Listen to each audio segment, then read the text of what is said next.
কি কি যোগা করলে আমরা এই সমস্যাটা থেকে বেরোতে পারবো?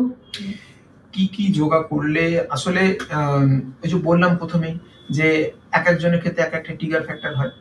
তো তবুও আমরা যেটা মনে করি সেটা হচ্ছে যে একটা কমন ফ্যাক্টর আমরা যদি ধরে করি তাহলে সেক্ষেত্রে আমরা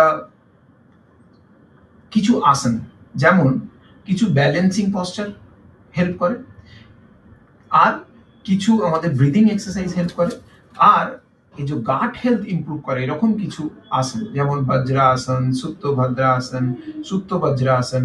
হ্যাঁ, তা তাছাড়া হচ্ছে ত্রিকোণ পরিবৃত ত্রিকোণাসন, তো পশ্চিমোত্তাসন, এই ধরনের জিনিসগুলো কিন্তু ইনডাইরেক্টলি, ডাইরেক্টলি না, ইনডাইরেক্টলি কিন্তু হেল্প করে।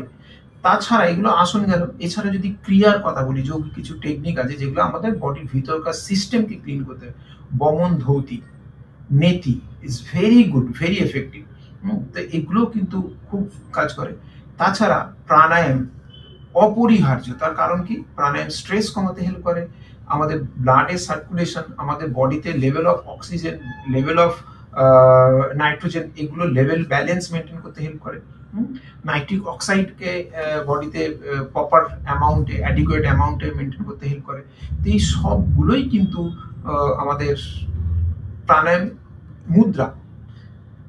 মুদ্রা, প্রাণায়াম, ক্রিয়া, এই সবগুলোই কিন্তু আমরা যোগের, একজন যার মাইগ্রেন আছে তার ক্ষেত্রে আমরা অ্যাপ্লাই করতে পারি।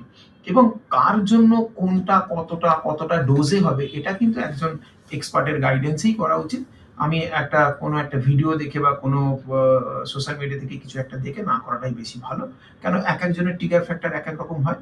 তবে মোটামুটি এই ধরনের প্র্যাকটিসগুলো কিন্তু তার ডেলি অভ্যাসের মধ্যে থাকা উচিত। এই ধরনের প্র্যাকটিস যদি তার ডেলি অভ্যাসে থাকে তাহলে কিন্তু সে ভীষণ ভীষণ উপকার পেতে